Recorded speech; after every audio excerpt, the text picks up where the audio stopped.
Аслан Георгиевич, вы только что приехали с Гагры. Мы знаем, что накануне была авария на подстанции. Скажите, пожалуйста, с чем было это связано? На какое время был обесточен Гагрский район? Авария произошла не совсем на подстанции, она произошла на отдельном фидере. Это воздушно-кабельная линия, которая питает центральную часть города. Вчера вечером это произошло, собственно говоря. Утром рано в 6 утра уже была наша лаборатория, которая может обнаруживать эти поломки. Поломка была обнаружена, разрыли, собственно говоря, кабельную линию, установили муфты. На сегодняшний момент абоненты все запитаны, но чтобы все имели понимание, та кабельно-воздушная линия, которая питает эту территорию, она несет двойную нагрузку. Перегрузки происходят как на самой большой подстанции Гагра-1 110 киловольт, так и, собственно говоря, на тех линиях, которые отходят от этой подстанции. Это системная проблема. Непосредственно Гагрский район, он сфокусирован на развитии туризма. И понятно, что любое частное домовладение, по сути, превращается в коммерческий объект. Но дело в том, что при превращении этого объекта в специфику коммерческую, тариф остается такой же, как для физлиц. Это первая проблема. Вторая проблема, они не заявляют о своих потребностях энергетических. И, естественно, наши структуры совершенно не имеют информации на предмет того, какое количество электроэнергии потребляет тот или иной абонент.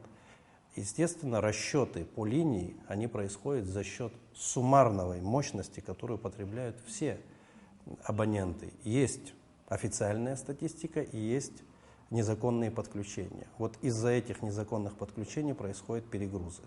Ну, а что касается самой Гагрской подстанции Гагра-1, она действительно уже на пике.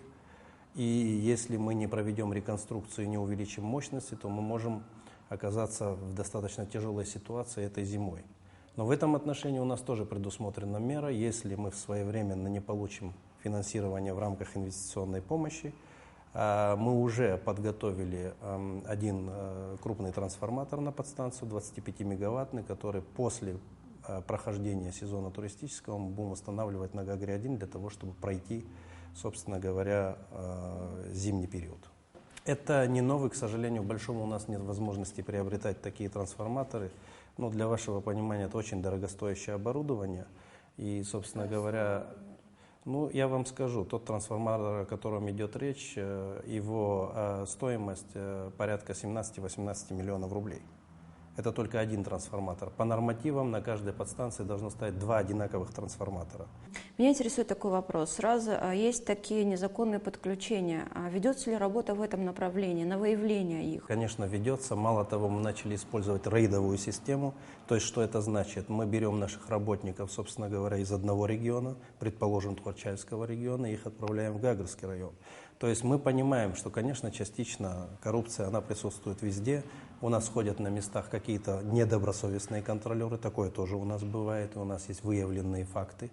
У нас есть ситуации, когда человек живет там же и знает другого человека, и в этом отношении не предоставляет информацию в головную организацию, такое тоже у нас бывает. И для того, чтобы снять эти вопросы, мы используем именно эту рейдовую систему. Но дело в том, что существует и другая проблема. Мы предоставляем, значит, технические условия в случае, если оформлен объект надлежащим образом.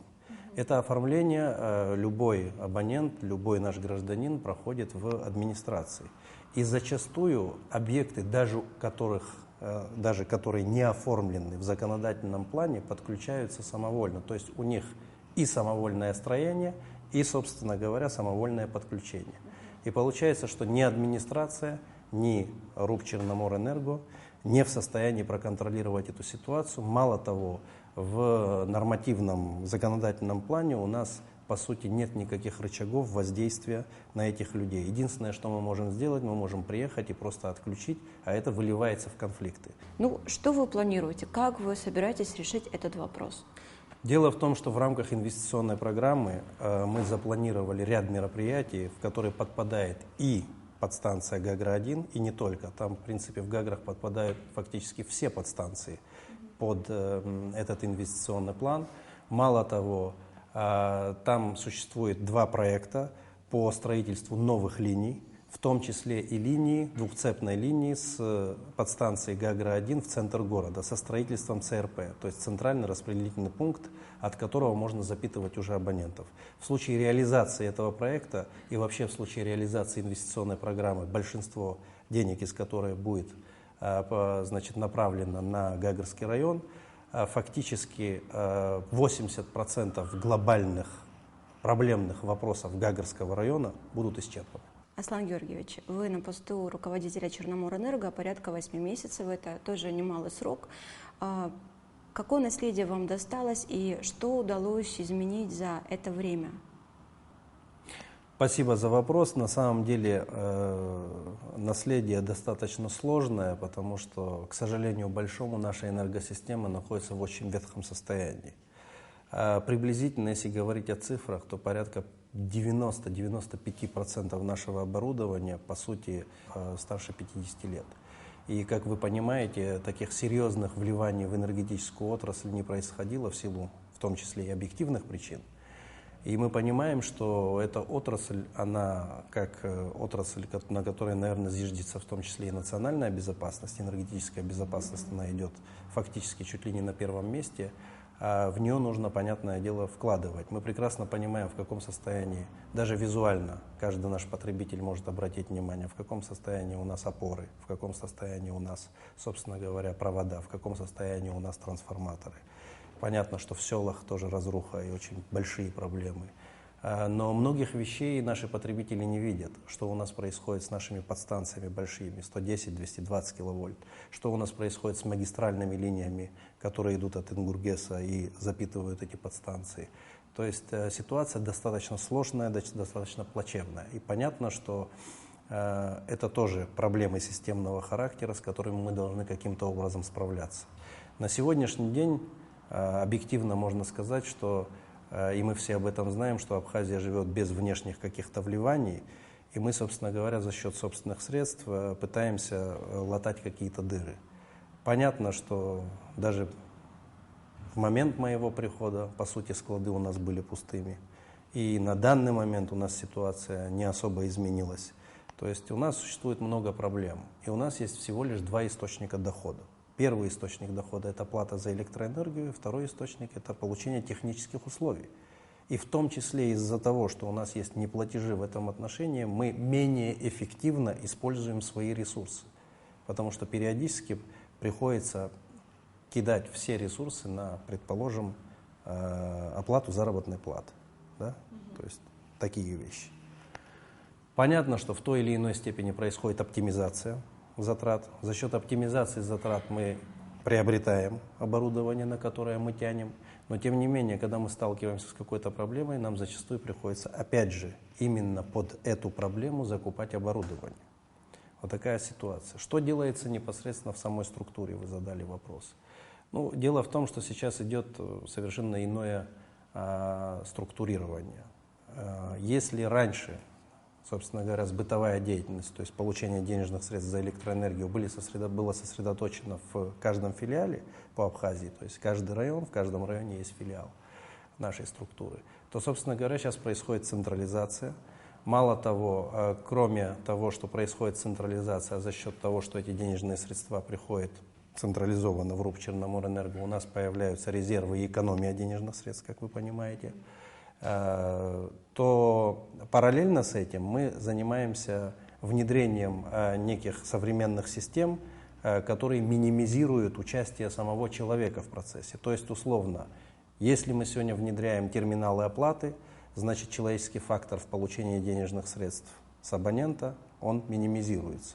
То есть тогда уже мы можем говорить о том, что если, конечно, этот процесс пойдет удачно, мы можем говорить о том, что коррупция в той или иной степени минимизирована на местах. Понятно, что у нас есть очень добропорядочные контролеры, но есть и те, кто грешат, конечно, в этом отношении. И, естественно, чем меньше человеческого фактора, тем меньше, собственно говоря, таких ситуаций. Угу. Ну а в столице какова ситуация в вопросе энергоснабжения? Мало кто у нас на территории Абхазии знает, что именно электроснабжение нашей столицы, им занимаемся не мы. Задача Черноморэнерго – довести электроэнергию до города Сухум. Дальше все распределительные сети, да, то есть доведение до потребителя электроэнергии, этим занимается структура администрации города Сухум, она называется СУЭС. Это муниципальное унитарное предприятие, которое структурно никакого отношения к Рубчерноморэнерго не имеет.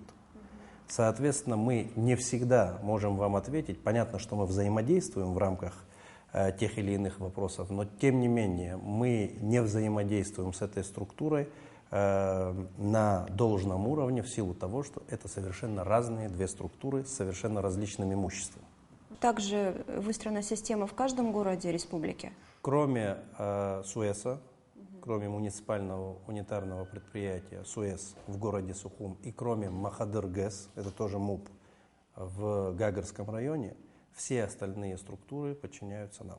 Очень глобальный, очень большой вопрос. На самом деле у нас уже вырисовываются подходы и тезисы к написанию программы энергетического развития Республики Абхазия. И в этом отношении мы очень тщательное внимание уделяем не только структурированию, но и тому, каким образом энергосистема должна функционировать в республике. Мало того, хотелось бы отметить, что у нас в стране есть носители идей применить схожее законодательство с Российской Федерацией. Но вы знаете, мы очень часто взаимодействуем с нашими партнерами в Российской Федерации, в том числе с энергетиками, которые как раз и принимали участие в реформе энергетической в Российской Федерации. И мы на сегодняшний день не встречали ни одного энергетика такого уровня, который бы сказал, что та реформа, которая прошла в Российской Федерации, она удачна. Мало того, они даже не знают, каким образом из этой ситуации выходить. И если мы повторим их опыт, я боюсь, что у нас не просто тарифы взлетят до уровня заоблачных, то есть мы понимаем, что тот тариф, который сегодня существует, он не может обеспечить энергетику Абхазии, но тем не менее мы должны с оглядкой подходить к этому вопросу и без изменения экономической ситуации внутри государства говорить о каком-либо повышении тарифов априори нельзя. И, собственно говоря, у нас должен всегда сохраняться некий социальный тариф. Если пройдут те реформы, о которых идет речь, потому что есть инициаторы таких вопросов, то, собственно говоря, говорить о том, что тариф останется таким же, какой он есть, не придется. Это первый вопрос. И второй вопрос, на мой взгляд, и на взгляд очень многих энергетиков, как внутри страны, так и вне ее, Абхазия может лишиться энергетической отрасли, как государство. Я думаю, что это вообще самый главный вопрос. И поэтому, на наш взгляд, нужно по науке подойти к этому вопросу. У нас с начала года проводится инвентаризация, реальная, настоящая инвентаризация для того, чтобы определить, чем мы обладаем, потому что, к сожалению большому, огромное количество энергетических объектов, они не зафиксированы соответствующим образом в нашей структуре.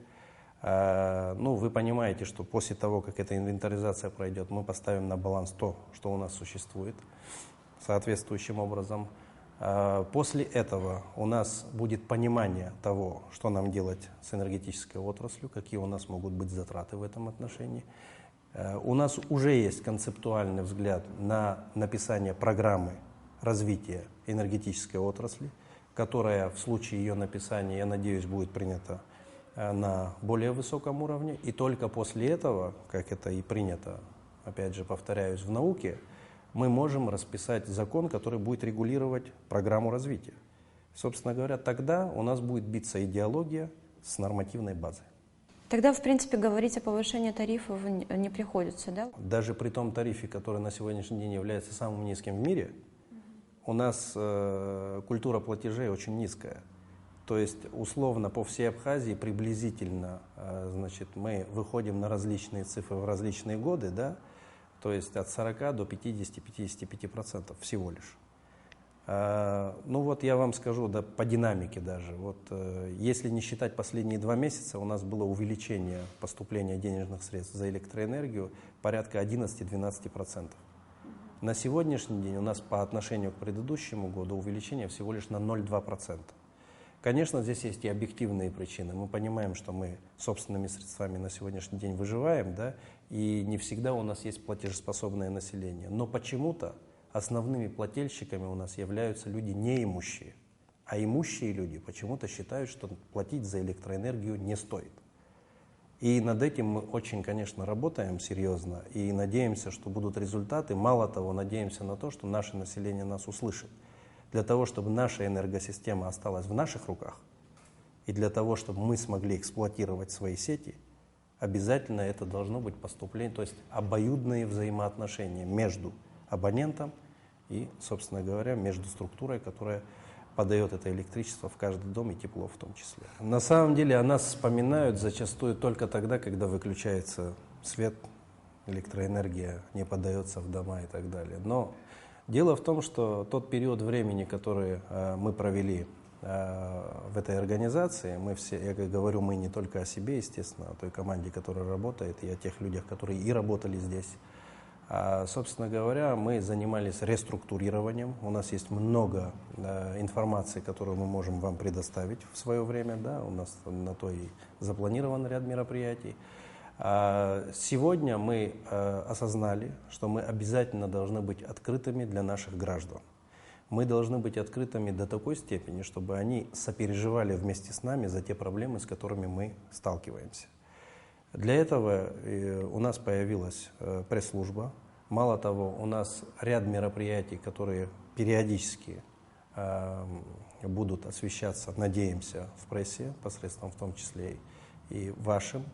И, собственно говоря, мы обязательно выйдем на новый уровень, более технологичный, я надеюсь. У нас в ближайшее время заработает сайт. В ближайшее время мы будем очень подробно информировать вас о тех проделанных работах и о тех реализующихся работах, которые на сегодняшний день у нас есть, потому что делиться есть чем. Не могу сказать, что мы можем чем-то похвалиться серьезно, потому что в силу достаточно сложной финансовой ситуации мы не можем брать на себя то, что мы не можем поднять, условно, но тем не менее очень много работ проводится. Мало того, наша задача в конечном итоге выйти на некую открытую отчетность для того, чтобы люди понимали, какие денежные средства заходят в Черноморэнерго, каким образом они расходуются, с кем у нас заключены контракты. Это отдельная вообще тематика, мы очень надеемся, что мы это будем озвучивать на всех площадках. Единственное, что могу вам сказать, что все те контракты, которые существуют, это прямые контракты с заводами-производителями на сегодняшний день. Это очень важный фактор. Вторая вещь. Постоянно проводятся работы. Постоянно, ежедневно проводятся работы. Даже если нет финансирования, нам приходится проводить работы профилактические, не только аварийные. И работа Черноморэнерго – это не только аварии. Работа Черноморэнерго – это капитальные ремонты, это реконструкция, это строительство новых линий, это строительство новых трансформаторных подстанций и так далее, и так далее, и так далее. Очень надеемся на то, что у нас будут некие вливания извне, о которых я уже говорил выше.